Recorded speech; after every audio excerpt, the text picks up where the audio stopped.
listening to the Suave Lover podcast with your hosts, Benjamin Ritter and James Amaro. SuaveLover.com, advising gentlemen on the art of romance. Now sit back, relax, and enjoy today's episode.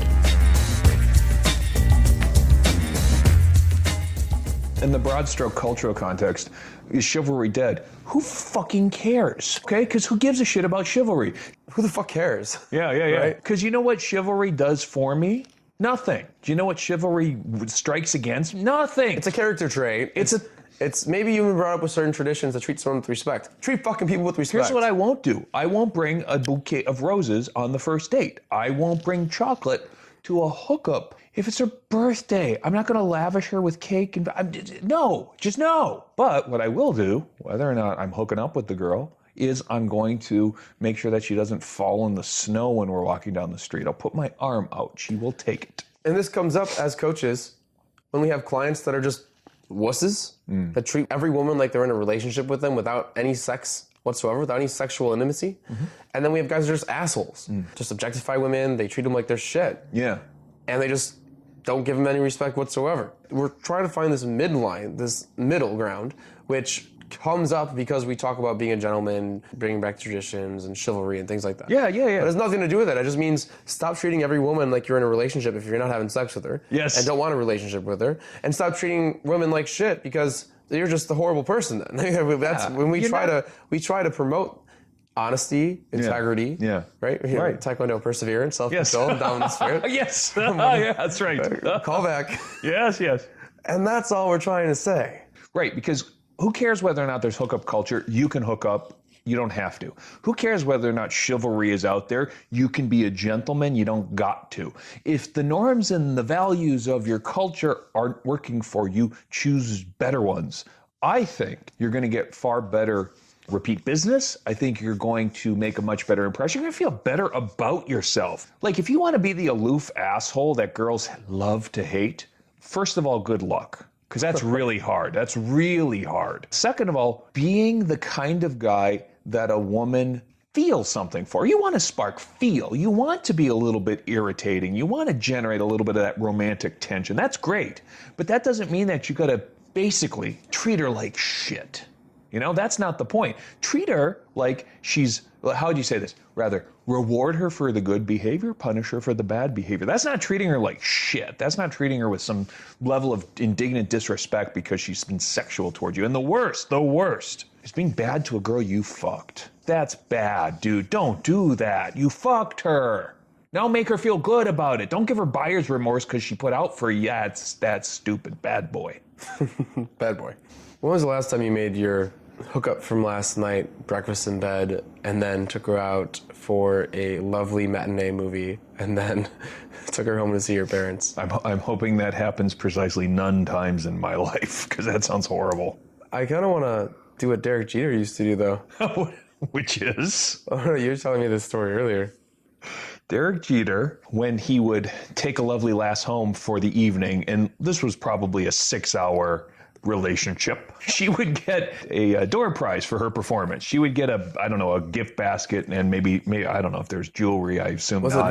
Was it ranked by performance? Yeah, right. You can have anything off the second or third shelf. That was good work. What I guess made the news was some girl he picked up again, and he had forgotten about her, but I don't know, a couple years later, he gave her the same thing later. The first time it was obviously sweet and sentimental, but the second time, when she got exactly the same assortment of perfume and, I don't know, fucking candy, she's like, do you give this to, obviously he gives it to all the girls. Derek Jeter can do that. Brings up a good point. What do you do nowadays? How do you treat women that you're just hooking up with? Do you treat them differently than the ones that you're in a relationship with or you see as relationship material? Especially in this hookup culture kind of day and age where all these, you're hanging out instead of dating. You're dating. Maybe you want to, what are the differences? Are there differences? And how can I be a gentleman? How can I still be chivalrous today in those types of relationships? Well, let me make the case as a Minnesota nice boy, where if I didn't say please and thank you at age 10, my dad would cuff me firmly in the back of the head. So I know how to mind my P's and Q's. Let me say, I think that being a gentleman, being a man, being a masculine individual that does things like holding doors for girls and like paying for a meal, which is different than paying for a drink, renting space at a bar, but you're going on a first date, at least offering to pay for a meal. That kind of stuff. You have meals on your first dates? I caught you on that one. It's been a while, but yeah. But suppose you go out. I think, by the way, that a guy should offer to pay. I do believe that if you're seeing the girl, and that you should also be willing and not offended for her to go Dutch. And as I like to say, something like, if you don't mind, I'll pick up the tab, unless you think that I'm trying to rent your pussy for the price of this fucking meal, which seems like what I'm not trying to do, right? So if I can disabuse her of the belief that this food is somehow exchanged for sex, that's how primates do it, then I think the kind of behaviors that are gentlemanly, chivalrous, traditional, whatever, I think are really, really nice. Effective. They're sexual templates when you're with a lover or prospective lover that can be ranked for the type of relationship that you're in. That's many of them, right? So things on the, like every woman, whether it's mom or a bridesmaid that you're stuck with or your girlfriend, is such that you hold the door for her, I think. Or I would even say before that, kind of almost like a hierarchy of needs, right? Oh, right, sure. For chivalry and to be a gentleman is your need to protect the woman. All right. Keep her safe. Tell me about that. Because I'll push her in traffic. That's like rush hour traffic or regular. Do you know this rule? This one I didn't know. I never got this along the way.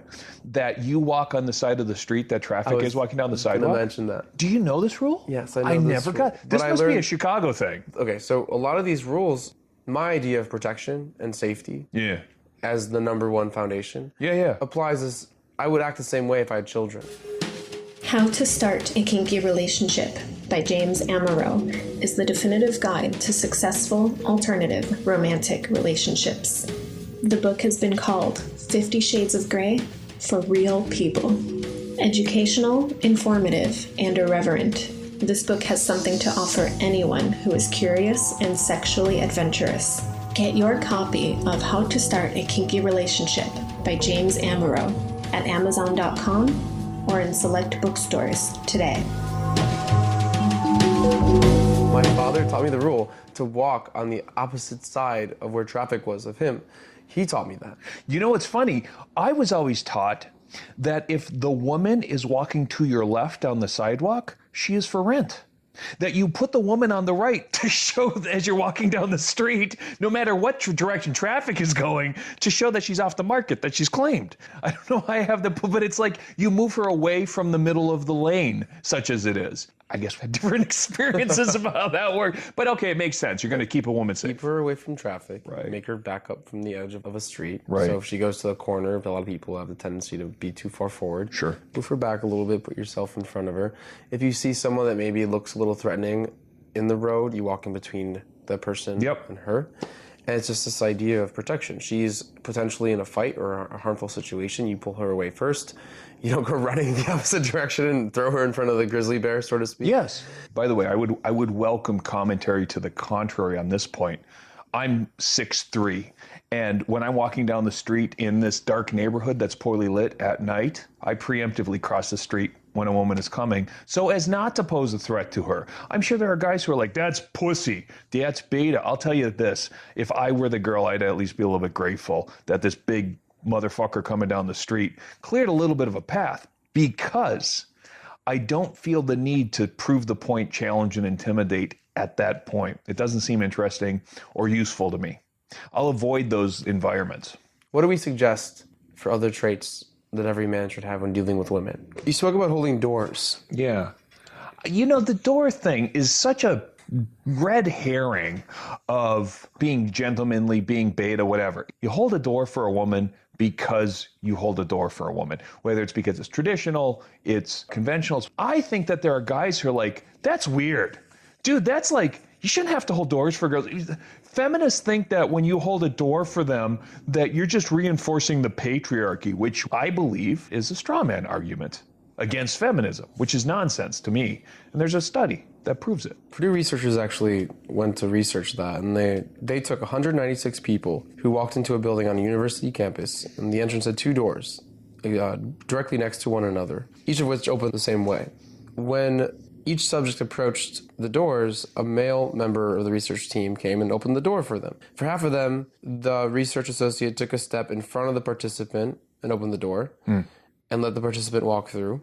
For the other half, he reached for the adjacent door so that the two opened their doors more or less simultaneously and went in. So either he held the door open so they could go in the same door, or they split it up, and they went in separate doors. That's what happened. And afterwards, a woman went up and gave each of them a short survey on a 1 to 10 scale, and they indicated their agreement with 3 different statements measuring self-esteem, including, I feel that I'm a person of worth, at least on an equal plane with others, and 3 measuring self-efficiency, including I can usually achieve what I want if I work hard for it. And the takeaway from it is women did not feel any different at all whatsoever whether or not the door is being held for them. But men felt bad when a guy would hold the door for them. Their self-esteem went down. And what does that mean about holding the door open? That we're projecting if we think that feminists don't want it. That if you feel like you should open the door for someone, open the door for someone? Yeah. And if you don't feel like you should open a door for someone, don't got to. You don't have to. You might want to do it because I say so. But yeah. I think that, I think that it also displays a level of intent to a woman when you open the door for her on a date. So I think it represents kind of the same idea of if I'm going to get someone to corsage for the prom. Yeah. It represents this person is mine. I have an intent to be with them. I have an intent to develop something with them, and I'm here with them. I think that's what opening a door on a date represents. In a random everyday situation, I don't think it represents anything other than I like holding doors open for the elderly and for women and for little kids and usually for anyone, just because I think it shows kindness. I think it shows dominance. I think that if you're holding the door open, it demonstrates that it's kind of like servant leader, if that makes any sense. It's like, well, I am the man of the household. I will demonstrate my position by presenting you to the world. No, I actually believe that it shows a certain amount of dominance. And I think that you should demonstrate that dominance when you're lead the woman, put your hand on the small of the back, move her through the doorway. I think that it demonstrates that you're initiating and you're in charge, and that she will respond to that. So do that. Do you think that pulling out chairs represents the same type of dominant So when she sits action? down, pull the chair away so she sits there. Yeah, that's a dominant. You mean when you're sitting down at a dinner Before she sits down. I think everybody's probably got their own thermostat as to what constitutes sort of masculine initiation. I'll unlock a door for a girl, make sure she doesn't step in a puddle. But I think then there's a point where it becomes like you're treating her like a child, right? And I don't know. It seems to me like that chair pulling thing is very traditional. That's a little very funny. outdated. A little dated. A little outdated, but still, I think instead of pulling it out and pushing them in, it's more so that you will direct the chair towards them. So maybe I'll put my hand on the chair and orient it and then go sit down in my chair or wait for her to sit down.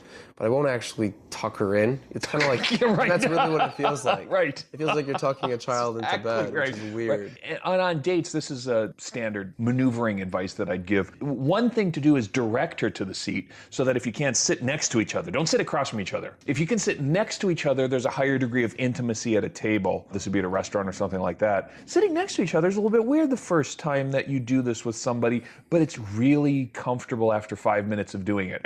Other people might look at you funny, but sitting on the same side in the booth or the chair or whatever makes it so that you're not having that interview type of a date. What do you think of on a date to sit at the bar and not a table? Great, even better. You're still adjacent and the casualness helps, especially if you don't know the person very well. Part of the reason is if you're sitting in the interview format at a table, there's a formality that's hard to disentangle. But if you're sitting next to each other, you can actually have your hips touch. You can touch her leg. Yeah, you can laugh and put your hand on her crotch. I mean, accidentally. And anyway, you're much closer to somebody because you can infiltrate that physical space legitimately. We highlighted a few different gentlemanly-like type actions that are very common and expected for relationships. There's also like getting flowers for a woman, but I don't see those as something a gentleman would do. And I think getting into relationship type actions to display your intent or that you care about the person is different from just being an overall nice, not nice guy, but good guy in a way. Yeah. And that's kind of what we're talking about. We're talking about being a good guy, treating women with respect. I want to just go back to hooking up with women. Cool. What does a woman that Who doesn't want to go back to hooking up with women? That should be a movie. Back to the Future, but back to hooking up with women. I think a lot of men may be confused with how to balance the level of intimacy and chivalry with women that they're just hooking up with. I was listening to a radio show the other day, and it was a guy who had been, since he was 18, he's probably 30, in a relationship with one woman. And before they got married, they decided that they were going to try seeing other people. And he had basically had the one sexual partner for his entire life. And so he starts dating, he gets intimate. What is he tempted to do? Say, I love you, hold hands, become really gushy, very relational, very, very mature relationship with a hookup. And there's something weird about that, isn't there? I think you can have the total opposite though too. You can have the guy that's used to just having sex a lot. Wham, bam, and thank you. Wham, bam, sure. thank you, man. Yeah. Girl comes over, has sex with her. Even if he likes her a lot, he won't text her much, he won't call her until he wants to sleep with her. Sure. Then he won't go on a date, he'll go hang out with her. Sure. Go have a few drinks, come back, have sex, kick her out. Sure. And so there's that treating them too much like you're in a relationship and treating them like they're not significant whatsoever. I think that if you are clear about your intent, then you certainly don't need to accommodate some girl, and that's important, right? But I also don't think that the girl you're just sleeping with deserves any less respect or any less of that gentlemanly like conduct than the girl you're in a relationship with. That would suck if all of a sudden you got really mean and cold to a girl just because you're fucking her. Exactly. Yeah. I think that's an issue, and I think that's why a lot of people say is chivalry dead, because you have these women that they want to explore their sexuality, and they want to maybe sleep around, or they want to go have fun, and there's these men that are like, great, these women just want to fuck me. I'm just gonna have sex with them, and then just like this weird now idea that men are being gentlemen and women don't deserve that respect either. The Essentials by Benjamin Ritter is your concise manual for life improvement and success with women. The Essentials has been called a straight-to-the-point lesson in the lost art of being a man. Packed with insights, this book will transform the way you think about dating and relationships. Get your copy of The Essentials by Benjamin Ritter at Amazon.com or in select bookstores today. The women who will sleep around don't deserve to be treated like ladies. Is that kind of the meanness of it? Which I don't. Spirit? Yeah, I don't think has any. It's slut shaming, right? It's a real bummer. And so, what is slut shaming, James? Slut shaming is my favorite pastime. Slut shaming is blaming, judging, critiquing. Usually a woman. It's not a lot of guys slut shaming. Usually it's a woman, men or women, judging women, critiquing women for their often promiscuous sexuality, for being available and liking sex and often having sex with different partners. Judging and critiquing, because of that, creates this kind of sense that this person isn't a person. It sort of depersonalizes, dehumanizes, it lowers them in status, and makes it like, well, you disrespect it. You're just kind of a bitch, you're just kind of a slut, you're just kind of gross anyway. And I think as just a rule across the board, if someone isn't personally hurting you, personally doing anything against you, they deserve the same respect as everybody else. I think that not everyone's going to get it. Not everyone's entitled to it. But if you can show people a certain level of just human respect, man or woman or otherwise. Because it can get really confusing from a female's perspective, where you are just in a booty call situation and you are treating her with respect. I think as a guy who is trying to navigate this treacherous terrain of hookup culture, wanting to have casual relationships in some cases and wanting to have serious relationships in others, you have a really difficult task ahead of you. Let's not underestimate this. For example, in the past, sitting on my couch, a woman that is just someone that I've been hooking up with and late at night at the bar, literally will talk about the guys that she's sleeping with after we have sex or before we have sex. Why do I think complaining more than just talking? But I don't think really complaining, just being like, oh, that guy, I was having sex with him last night, he was at the bar. More just in conversation, all right, describing someone when she didn't need to. Said in the morning, why don't you ever take me to brunch? Why don't you ever take me to dinner? Take her, pay for her, on a date. Yeah. And obviously there was a misalignment of expectation and what we were. I just said to her, I said, didn't you just tell me you were fucking your manager yesterday? And I think guys have that issue too where, she had sex with me, so she must want to date me. She must want more. So, I'm so afraid of that. Or I have to treat her more like a relationship. Or a female would be like, expect more relationship type of actions if she's sleeping with a guy. Those have nothing to do with chivalry, with a guy treating you like you're in a relationship. Your sexuality is your sexuality. Your hookup culture is separate completely from you being treated. You're trying to communicate the following thought, which is a shitty thought to have. I like fucking you, but I don't like you. No. So by communicate, because that is what you're trying to get through. I like fucking you, but I'm not going to treat you like we're in a relationship. I can treat you like I like you with the same respect that I have for my friends, my best friends even, but I'm not going to treat you like I'm treating people in a relationship. That's what you'd like to express. That's what I think, what you need to express. I think it'll sure help you a fuck ton if you can convey, I'm going to treat you like you're a really good person. And Yes. I really like having sex with you.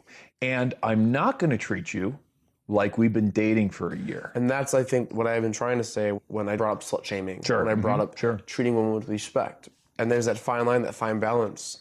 That men, if you're hooking up with someone, treat them like a really good person. Yeah. Treat them like a friend.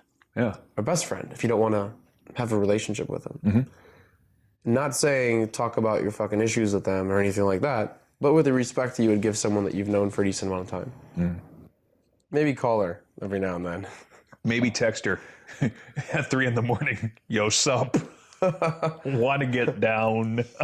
And that brings up the hierarchy again, though, that we talked about in the beginning. Texting, very, very, very low in hierarchy. Yeah. Calling really builds intimacy. Yeah. Okay? Yep, right. Yep. You're going to ask a girl on a date, pick up the fucking phone. Yep. Call her. Yep. We said chivalry doesn't matter. Just know that you may be judged by certain people based on their perceptions of what is chivalrous and what a man should do. Yes. It's highlighted in a study. They looked at what words lead to higher response rates on online profiles. Of men to women? Men to women, women to men. Oh, all right. What leads to higher messages or attraction based on the words that you're using in your profile? Who will talk to you more, depending on your profile? If you're a woman, will more guys talk to you? If you're a guy, will more women talk to you? Is that Correct. right? Okay. Thank you. All right. And the most interesting words that I found. Yeah. They looked at 2 dating websites, and they did an analysis and found that it's 28% better for a male to refer to a female as women or woman in their profile. As opposed to? As opposed to, I'll tell you right now, it's 16% better for a female to refer to herself as a girl instead of a woman. So this was comparing woman and girl. Oh, isn't that funny? And it highlights the tradition that men are looking for a young, vivacious. A girl. Right. That's what Energy, men want. jubilant. Right. But a woman, Wants to feel like a woman. girl, wants to feel like a woman and that she's respected and that she will be treated properly. Maybe. She'll be seen Maybe as- girls are giggly and women are sensual. Maybe to a woman. I don't know.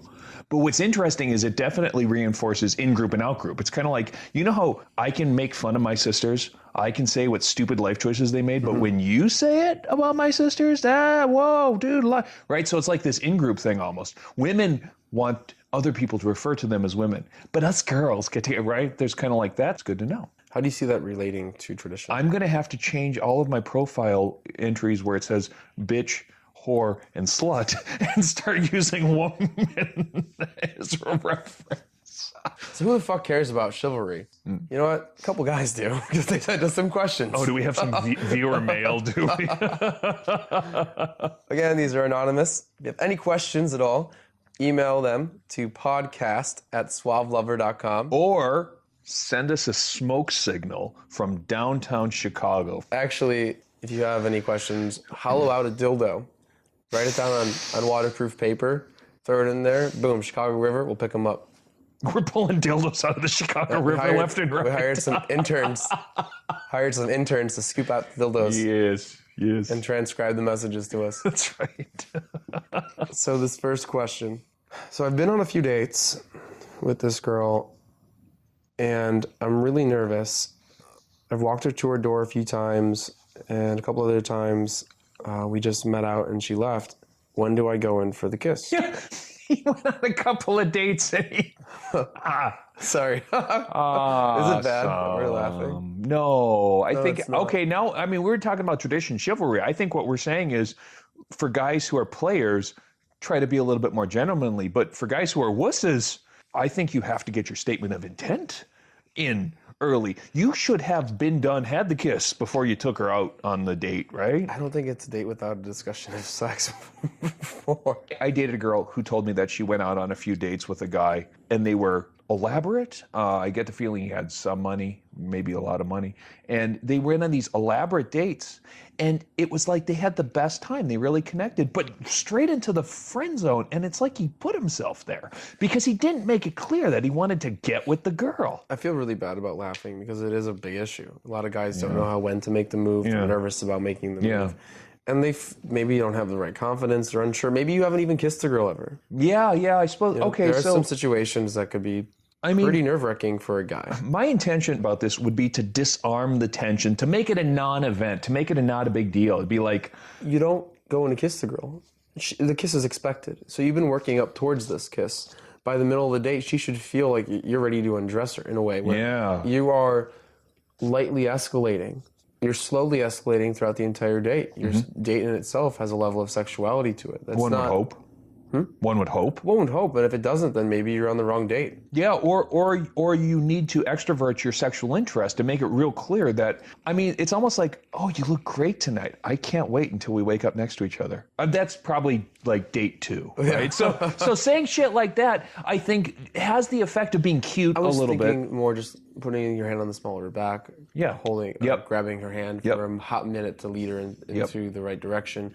Touching her shoulder, pulling her in for a very close hug in a way, like during the date because she said something cute or you said something disparaging and never joking about it. Never forget that you can get into the facial space, smell her hair. Tell her something. Whisper in her ear. Guys, I think, may do that a little creepily, maybe not as you, but okay, well, whisper to her. Yeah, you don't get to do it like a wolf stalking prey. But right, if you whisper into her ear or you're like, you get a whiff of her hair. If you are going to smell her hair, maybe I would actually say, did you wash your hair today? Oh, I would never do that.